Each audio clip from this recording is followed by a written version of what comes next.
이때부터 예수께서 비로소 전파하여 이르시되 회개하라 천국이 가까이 왔느니라 하시더라. 아멘.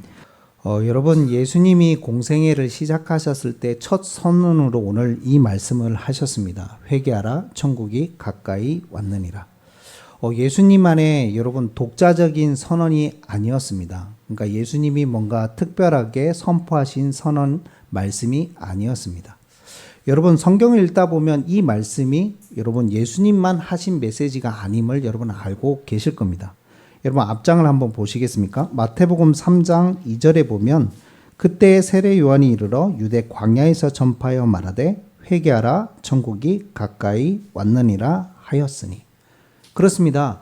예수님 앞에 온 선지자가 있죠. 여러분, 말라기서에서도 예언을 했습니다. 예수님 앞에 메시아가 도래할 때 그 앞에 누가 온다라고 어떤 선지자가 올 것을 미리 말씀하셨죠.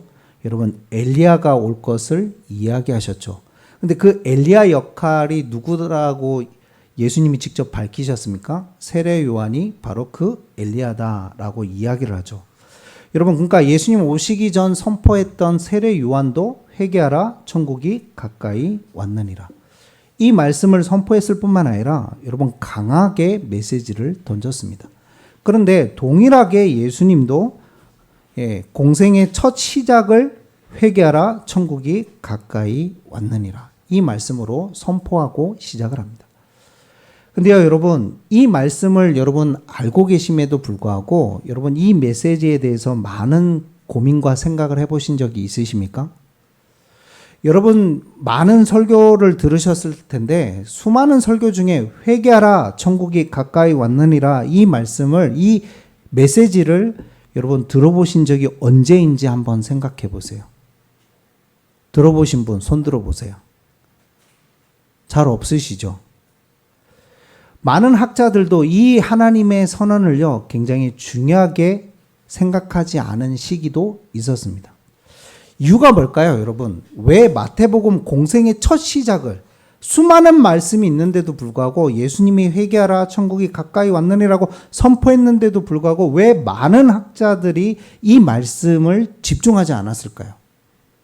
이유가 뭘까요, 여러분? 마태복음에 7번밖에 나오지 않기 때문입니다. 뭔가 비중이 없어 보이죠? 그렇죠? 안 그렇습니까? 정말 비중 있는 말씀이라면, 메시지라면, 주제라면 예수님께서 끊임없이 계속해서 얘기해서 선포가 됐겠죠. 그런데 마태복음을 아무리 읽어봐도 몇 번요? 7번밖에 기록되어 있지 않습니다. 그 중에 여러 번은 누가 했냐? 세례 요한이 얘기했어요. 그럼 예수님이 선포하신 메시지 중에도 회개하라 천국이 가까이 왔느니라 이 말씀은 그렇게 많이 선포가 되지 않았겠죠. 그래서 그런지요, 아마 이 비중을 많이 다루지 않았던 것 같습니다. 그런데요, 여러분, 이 말씀이 굉장히 중요합니다. 내 신앙생활뿐만 아니라 인생에 있어서도 회개하라 천국이 가까이 왔느니라 이 말씀은 굉장히 중요합니다. 여러분, 이 말씀은요 예수님의 독자적인 메시지가 아니었을 뿐만 아니라 세례 요한이 먼저 선포한 또 메시지도 아닙니다. 여러분, 마태복음이 첫 시작이 그리스도의 뭐라고 되어 있습니까? 아브라함과 다윗의 자손 그리스도의 계보라. 제가 전에도 한번 말씀드렸던 것 같은데요, 여러분, 마태복음보다 가장 먼저 쓰여진 책이 마가복음이라고 말씀드렸습니다. 물론 거기에 여러 가지 학자들의 이견도 있지만 대부분의 학자들이 마가복음이 가장 먼저 쓰여진, 신약에 있어서 쓰여진 책이라고 이야기를 합니다. 그런데 왜 성경은 마가복음을 앞에 두지 않고 마태복음을 가장 먼저 뒀을까요? 물론 교회에서 수많은 학자들이 정경을 택하면서 마태복음을 가장 앞에 뒀단 말이에요. 물론 학자들이 정했지만 보이지 않게 하나님의 섭리로 마태복음이 앞에 놓여지게 된 겁니다. 그러면 여러분 질문합니다. 왜 하나님은 마태복음을 가장 앞에 뒀을까요? 신약의 첫 머리로 마태복음을 왜 뒀을까요? 여러분, 마태복음을 앞에 보시면 성경 마지막 구약 성경책이 뭔지 아십니까? 뭐죠, 여러분? 그냥 한 장만 넘겨보세요. 그러면 뭐라고 되어 있습니까? 말라기라고 말씀하고 계시죠. 여러분, 말라기와 마태복음 이 한 장 사이에는 간격이, 시간적 간격이 약 400년이라는 간격이 있습니다. 그 400년의 간격은 왜 기록되지 않았을까요?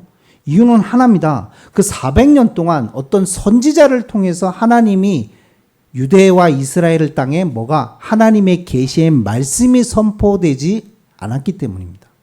그래서 그걸 중간기, 암흑기라고 이야기를 합니다.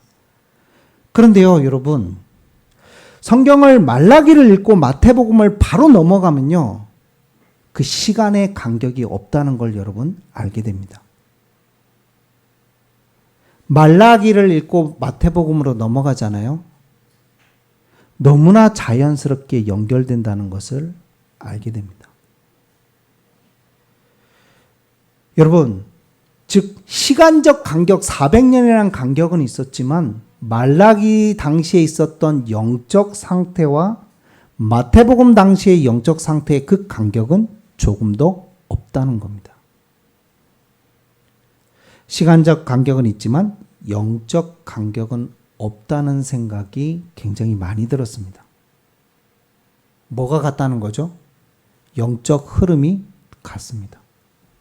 아니요. 영적 흐름이 같은 정도가 아니라 마태복음 예수님 당시에 왔을 때는 그 흐름이, 그 영적 흐름이 더 어떻게 됐을까요? 더 망가지고 깊어진 겁니다. 그러면 여러분, 말라기의 영적 흐름을 아셔야 되겠죠.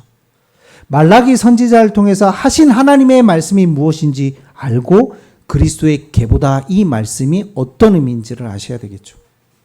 그렇다면 그 의미를 알면 뭐도 알게 되냐? 왜 예수님이 회개하라 천국이 가까이 왔느니라 이 말씀을 선포하신 이유를 여러분 알게 됩니다. 단순히 세례 요한의 사역을 이어받았다 그런 의미가 아닙니다. 단순히 그냥 야 회개해, 죄를 자백해, 천국의 심판이 이렇으니까 빨리 회개해, 그런 단순한 의미가 아닙니다. 들어보신 적도 없죠? 최근에 들어서 여러분 5년간 회개하라 그 메시지를 들어보신 적 있으십니까? 없잖아요, 우리. 여러분, 말라기 때의 상황을 설명을 드리면요, 정치적으로는 여러분 70년 동안 하나님의 말씀에 대한 예배가 무너진 결과로 바벨론의 포로가 되었습니다. 그래서 70년 동안 뭐를 겪죠? 포로 생활을 겪었던 이스라엘 백성들. 그런데 하나님의 말씀대로 이사야 선지자와 예레미야 선지자를 통해서 선포하셨던 그 말씀대로 70년 이후에 누구를 통해서요? 페르시아의 고레스 왕을 통해서 다시 어떻게 되죠? 포로가 귀환됩니다. 그런데 여러분 아셔야 됩니다. 이스라엘들은 귀환될 때, 유대인들은 귀환됐을 때 꿈꾸고 있었던 게 있었습니다. 그게 뭐냐면 다윗의 왕 같은 왕이 나타나서 다시 뭐를 회복하기를 바랬을까요? 유대가 다시 다윗과 같은 그 영광을, 다윗이 누렸던 그 왕국의 영광을 누릴 거라고 상상을 하고 있었습니다. 그런 조짐들이 있었어요, 처음에는.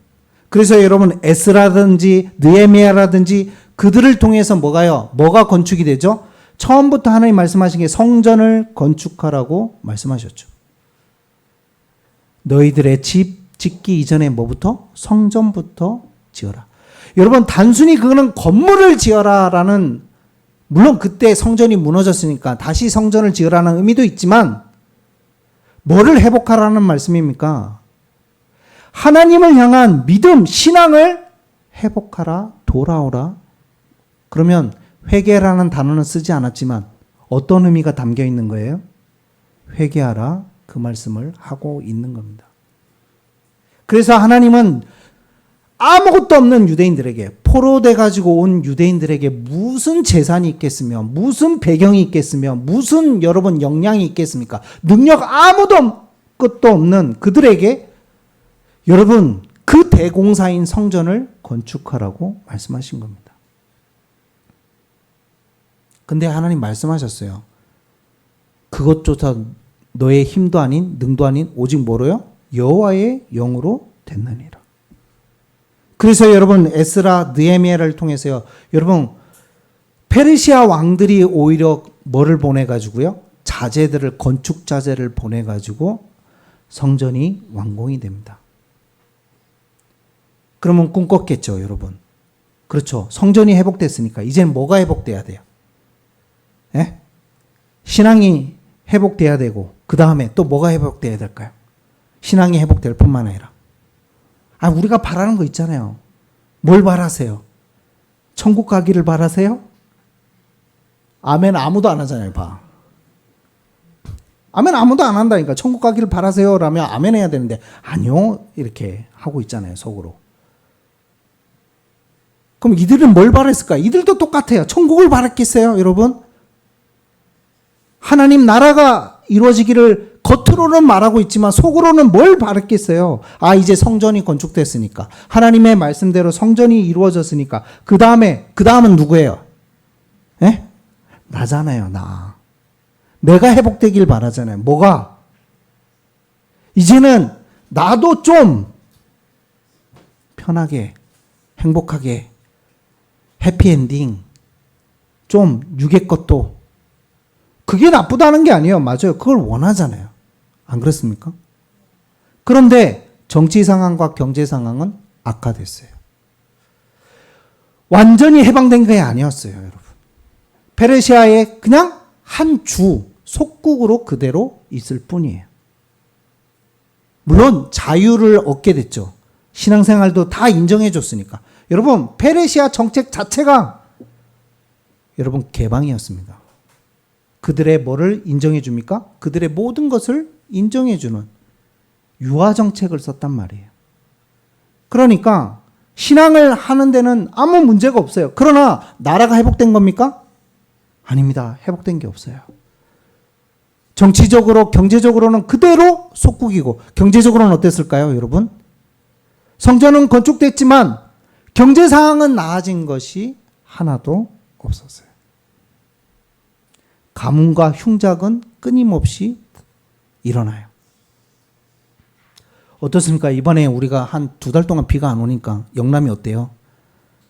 완전 가뭄 때문에 벼가 다 말라가고 농부들은 근심이 커지며 누구를 원망하던가요? 농부분들이.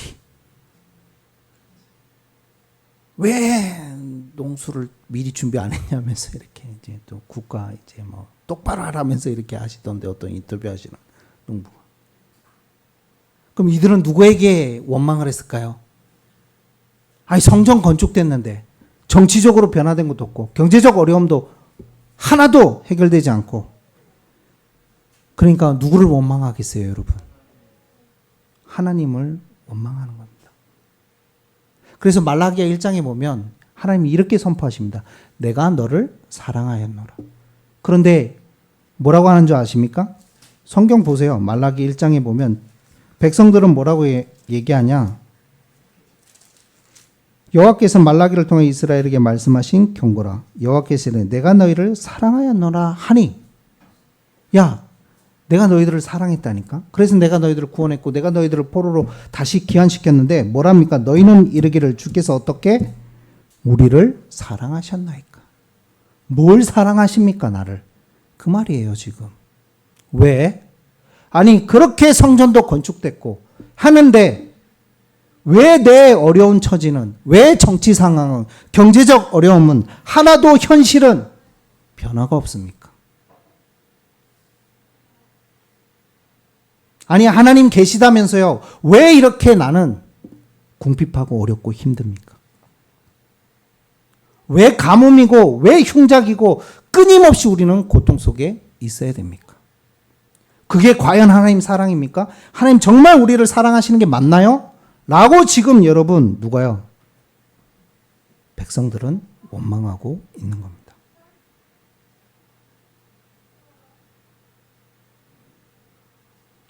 그런데 여러분, 그러다 보니 그 마음이, 하나님이 나를 사랑하지 않아, 하나님 계시는 게 맞아?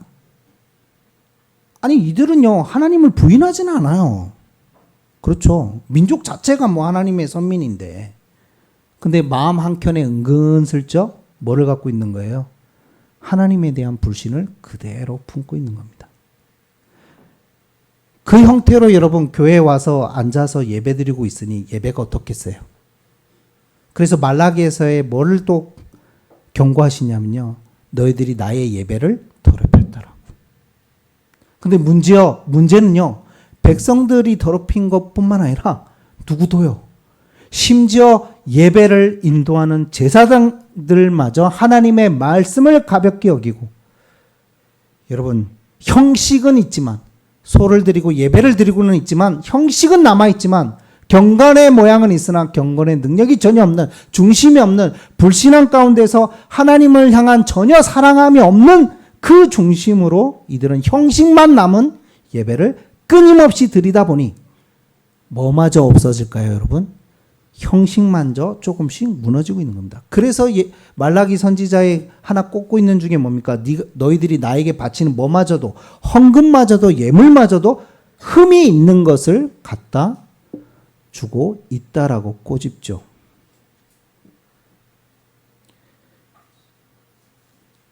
하나님께 드리는 예배를 가볍게 생각하는 백성들. 예배가 무너진 겁니다. 심지어 안식일마저도 이제는 지키는 것을 가볍게 여기게 된 겁니다. 안식일 준수가 관심이 없어져 버렸어요. 여러분, 안식일 준수가 관심이 없다는 말은 뭐가 이제 관심이 없다는 거예요? 주님에 대한 말씀과 예배와 중심과 심지어 뭐마저도요? 예배에 대한 관심이 사라진 거예요. 가볍게 여기니까요. 모든 것이요. 가벼워진 거예요. 왜? 그건 여러분 다른 것 때문이 아닙니다. 현실의 문제 앞에서 뭐가 하나님을 향한 나의 믿음이 불신앙으로 자리 잡고 있기 때문입니다. 손이 짧아지셨나요, 여러분? 하나님이 전능하신 그 하나님의 능력이 줄어들었나요? 짧아졌나요? 믿지 않는 겁니다. 예배를 드리고 있는데도 하나님을 믿지 않아요. 말씀을 듣고 있는데도 그 말씀을 하나님의 음성으로 듣지 않고 순종하지 않아요. 뭐만 남았다고요? 형식만. 그래서 말라기의 하나 주제가 뭐냐면요. 하나님을 경외함이 사라졌음을 꼬집고 있어요. 경고하고 계세요. 여러분 제가 말씀드렸죠. 여러분 정말 하나님을 경외하시길 바랍니다. 잠언 9장 10절에 여호와를 경외함이 지혜의 근본이요 거룩하신 자를 아는 것이 명철이라고 말씀하셨어요. 여러분의 인생에 하나님을 경외함이 없다면 경외함은 제가 뭐라고 말씀드렸죠? 공포스러운 두려움이 아니라 너무 큰 빛을 본 그 빛이 너무 강해가지고 그래서 우리가 이렇게 바라보지 못하는 너무나 빛이 강하면 굉장히 이렇게 뭐라 해야 될까요? 그러니까 성스럽다라고 해야 될까요? 거룩함이 성스러워서 너무 강해가지고 막 내가 다 이렇게 보여지는 것 같아서 그래서 온전하게 바라보지 못하는 그 경외함, 두려움 그 마음이 누구에게 없다고요? 백성들에게 없는 겁니다. 여러분 보세요. 그 불신앙은요 결국 뭐를 무너뜨렸죠? 예배를 무너뜨렸어요. 이유는 많죠. 현실 때문입니다. 상황 때문입니다. 내 여건이 이래서 그렇습니다. 저래서 그렇습니다. 이유는 너무 수백 가지일 거예요. 이들도. 그렇죠. 지금 아직도 포로 상태고 아니 가뭄인데 하나님께 뭐 드릴 게 뭐가 있어요? 당연히 뭐 흠이 있는 거 당연히 그래도 우리가 중심으로 드린 거 아닙니까? 이럴 수 있는 수많은 이유들이 있는데 하나님은 그렇지 않다라고 이야기하고 계십니다. 근데요, 신앙만 무너진 것이 아닙니다. 신앙이 무너지니까 뭐도 무너졌냐? 백성들의 가정도 다 무너져 버렸습니다. 이 남자가 문제예요, 남자가. 이 당시에는 남자가 문제가 맞아요. 여자들에겐 뭐가 없어요? 선택권이 없었거든요.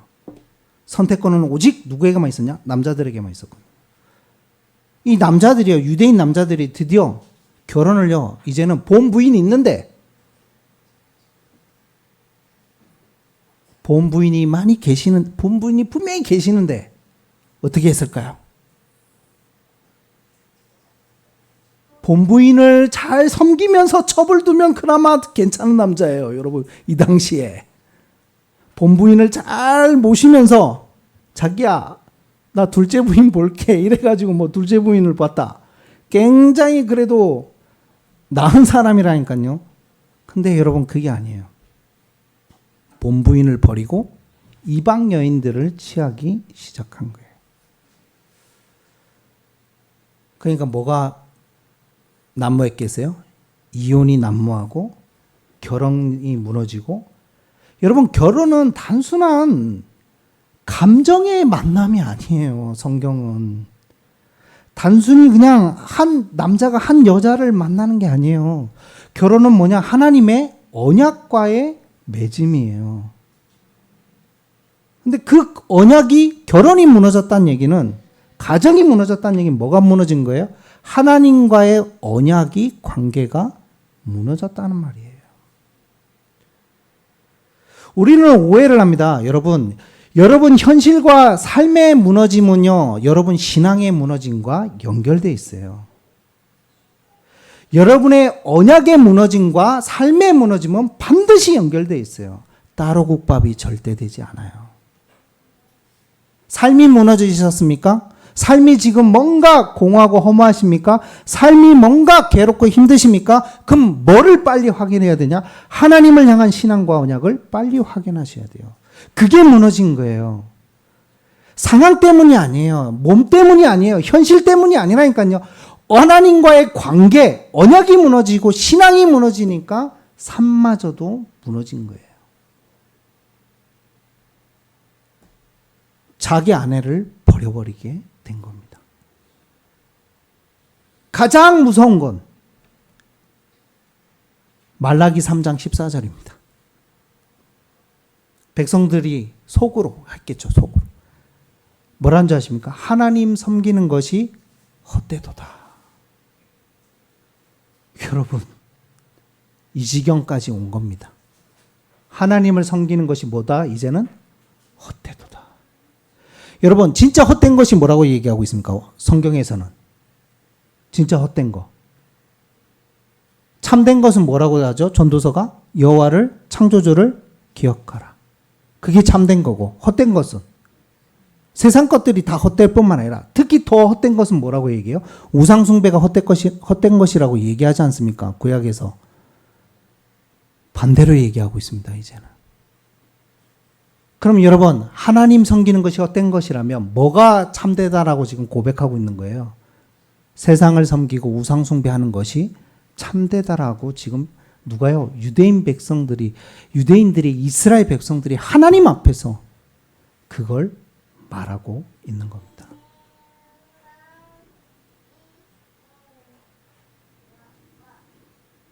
그러니까요, 달라진 게 없는 겁니다. 그러니까, 야, 현실 봐봐.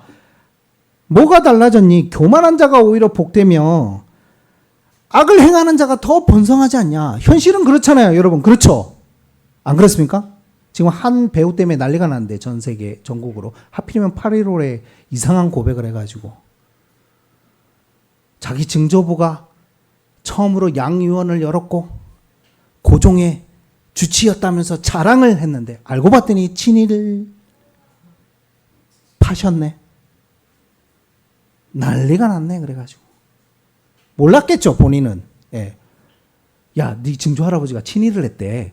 얘기했겠어요? 얘기를 안 하니까 그냥, 야, 양요원 하시고 첫 번째로 의사가 되셨고, 우리 의사 집안이고 4대 집안이고 하니까 뭐 자랑으로 했겠죠. 몰랐으니까.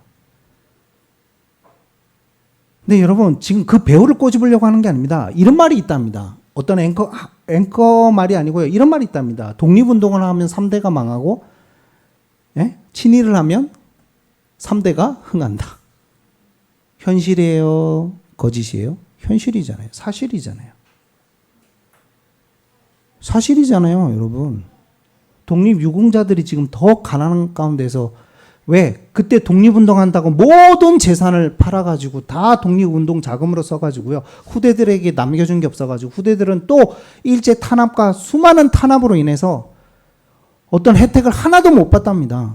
그러니까 지금도 집이 없어서 단칸방에서 고통과 고난 속에 계신 분들이 많아요.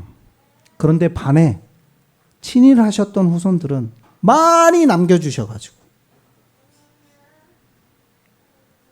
그 정확한 건 모르겠는데요. 뭐 어떤 이런 기사를 봤다고요. 우리 을사오적 아시죠? 그 중에 대표적 인물이 누굽니까? 예? 모르십니까?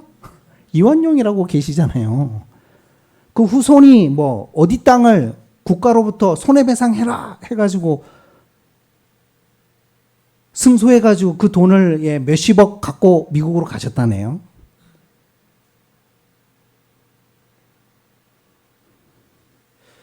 현실이잖아요, 여러분. 안 그렇습니까? 연자제를 물려고 하는 것이 아닙니다. 현실이 그래요. 아니, 더 의로운 자들은 더 가난하고 더 힘들고, 현실이. 악한 자들은 흥해가지고 더 부하고 더 잘 살고, 똑같아요, 여러분.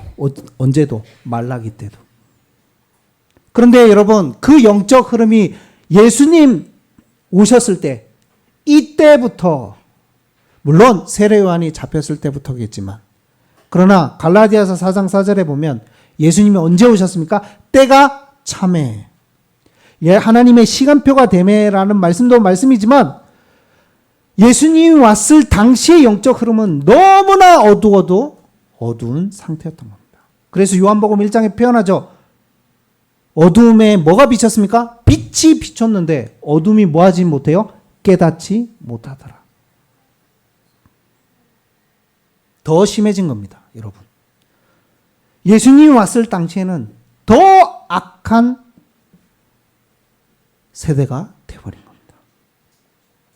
심지어 말씀을 회복하겠다라고 했던 바리새인들조차도 형식주의에 묶여가지고 자신의 이익과 유익밖에 모르는 하나님을 불신 정도가 아니죠. 이제는 하나님을 오히려 이용함으로 자기 뱃속을 불리는 성전을 강도의 소굴로 만든 시대가 되어버린 겁니다. 그런 상황에서 주신 메시지가 뭐라고요? 회개하라, 천국이 가까이 왔느니라. 이해가 되십니까? 왜 예수님이 이 선포를 하셨는지, 왜 세례 요한이 때가 찼을 때 회개하라, 천국이 가까이 왔느니라, 이 말씀을 선포하셨는지, 공생의 시작으로 선언하셨는지 이해가 되십니까?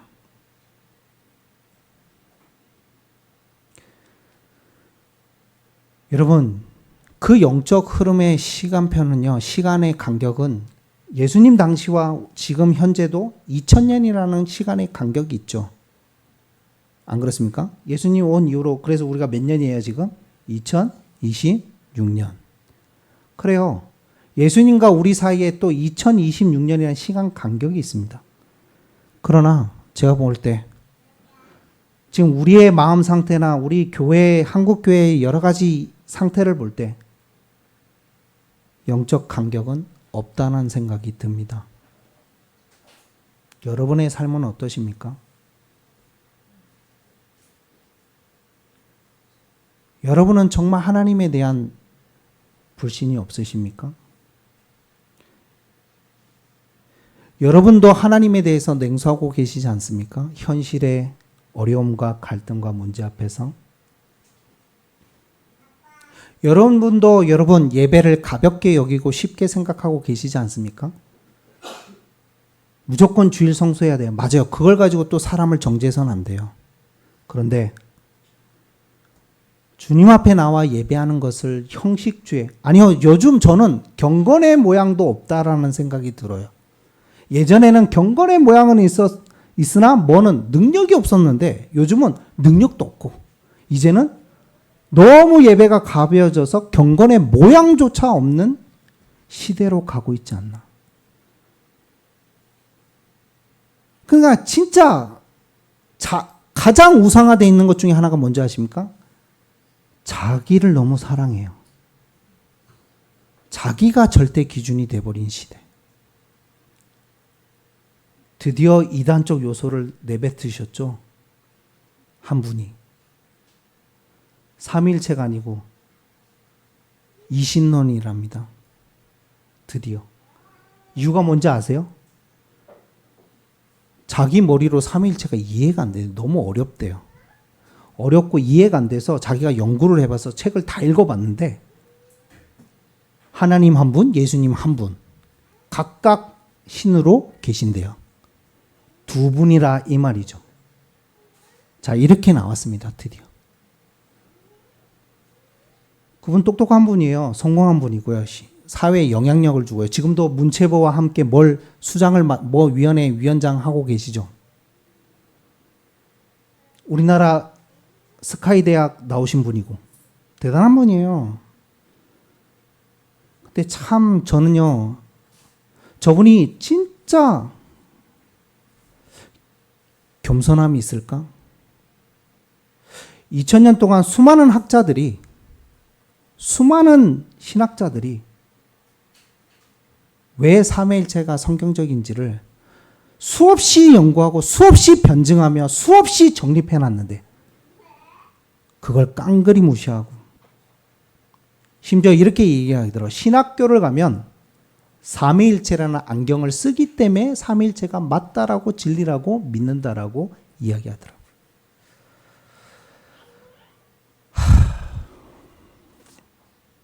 그럼 우리나라에 있는 목사님들은 다 좀 머리가 안 좋은가 봐요. 삼위일체가 안경이라서 그 안경 쓰고 있는 걸 전혀 몰라가지고, 그럼 그 말이잖아요. 주입식으로 들어가지고 세뇌돼서 가스라이팅 당해서 삼위일체가 맞다라고 생각한다. 그 안경으로 모든 걸 그렇게 보니까 성경을 삼위일체로 본다. 그 말이잖아요, 지금. 어떻게 생각하세요, 여러분? 뭐가 우상되어 있다라고 생각하십니까?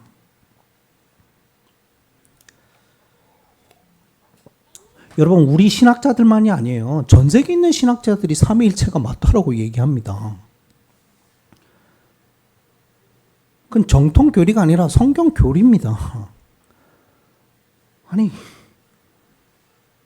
그리고 좀 따지고 싶어요, 저는. 그 본인이 되게 똑똑한 것처럼 생각하시는 것 같은데, 저를 지금 학교에서 가르치시는 분이요, 서울대 나오셨어요. 서울대 나오셔서 박사과정 밟아가지고 삼위일체 전공하신 분이에요. 신론을 전공해가지고 삼위일체에 대해서 아주 그냥 다각다식하며 완전히 전문성 갖고 계신 분이에요. 그분 강의 듣는데요, 저는 막 너무 은혜돼가지고 믿음이 충만해지더라고요.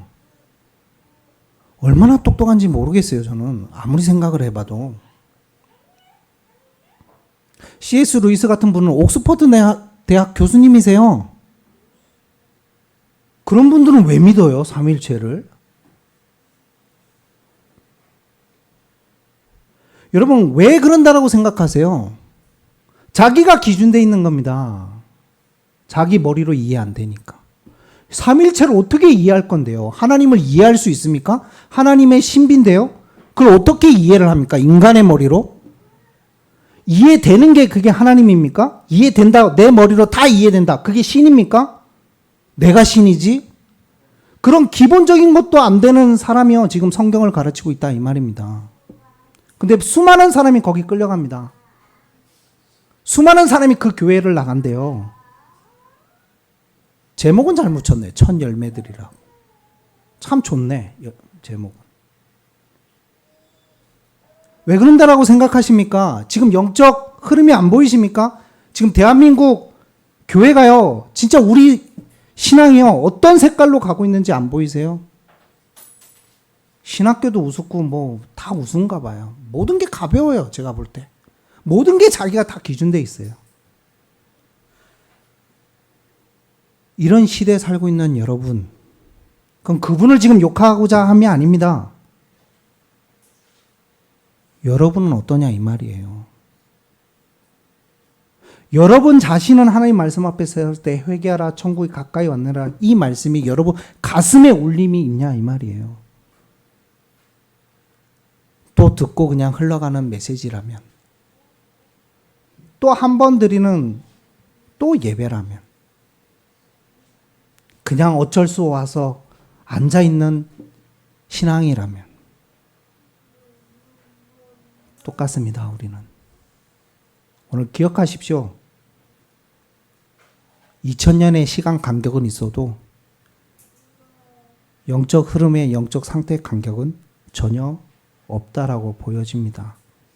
이 시대에 필요한 말씀도 회개하라 천국이 가까이 왔느니라 이 말씀입니다. 몇 주간 계속 살펴볼 것 같습니다. 이거는 여러분에게 지금 회개하라 그 말씀이 아니에요. 저에게도 주는 말씀이기 때문에 그렇습니다. 진짜 우리가 하나님 앞에 회개해야 될 것들이, 회개한다는 걸 또 오해하다 보니까요, 또 양극단으로 갑니다. 철저히 회개해야 된다면서. 들어보셨죠? 철저히 회개해야 된다. 4단계 회개 들어보셨어요? 다단계도 아니고 4단계 회개 들어보신 적이 없나요? 오직 성경만 파셔가지고, 대단해. 역시, 오직 성경만 파다 보니까 4단계 회개 들어본 적이 없다면서. 다행입니다. 어느 또 4단계 철저하게 회개해야 된다. 회개를 오해하니까 또 그렇게 나오고. 또 한극단은 또 뭔지 아세요? 야, 다 끝났어. 뭘 회개를 해? 회개 안 해도 돼. 이제 끝났어. 단회적 사건으로 또 보고요. 회개를 오해하니까 그렇습니다. 그럼 예수님은 뭐 한다고 계속 얘기하세요? 단회적 사건이면 그래, 이 한 번만 회개하라 천국이 가까이 왔느니라. 여기만 말하고 끝내야지. 그럼 뭐 한다고 마태복음은 7번이나 얘기해요? 그리고 회개하라 천국이 가까이 왔느니라 그 단어는 안 쓰지만 그 메시지가, 그 주제가 끊임없이 마태복음의 핵심 주제로 쭉 이어지고 있는데요. 그거를 보려고 합니다. 그래서 여러분, 오늘 서론입니다. 그러니까요. 오늘 메시지는요. 근데 가슴에 담으세요. 이번 주 이 말씀 가지고 하나님 앞에 묵상해 보세요. 여러분 하나님 앞에 회개하라 천국이 가까이 왔느니라. 신앙생활의 시작도 저는 회개하라 천국이 가까이 왔느니라가 시작인 것 같습니다. 간격이 없음을 기억하십시오. 그래서 승리하시는 여러분 되시길 축복합니다. 기도하겠습니다. 하나님 감사드립니다. 예수님의 첫 공생의 시작의 선언이 회개하라 천국이 가까이 왔느니라 말씀입니다. 하나님, 이 시대 가장 선포돼야 될 메시지가 이 말씀인 것 같습니다. 말라기 당시의 영적 흐름은 예수님 당시에 400년이란 간격을 뛰어넘어 예수님 당시에는 더 깊어져서 정말 형식만 남은, 종교라는 탑만 남은 그 상황에 그 어두운 가운데 빛으로 오셨고, 또한 이 흐름은 2000년이라는 간격을 넘어서 우리에게마저도 영향을 주고, 하나님 우리마저도 주님 앞에 가볍게 여기는 것들, 제약됨이 많음을 고백합니다. 하나님, 우리가 정말 하나님 말씀 앞에 나를 세움으로써 이 말씀이 사무치도록 가슴에 새겨지게 하시고 주님 앞에 온전하게 나아가는 저희가 되게 하여 주옵소서. 감사하며 예수 그리스도의 이름으로 기도하옵나이다. 아멘.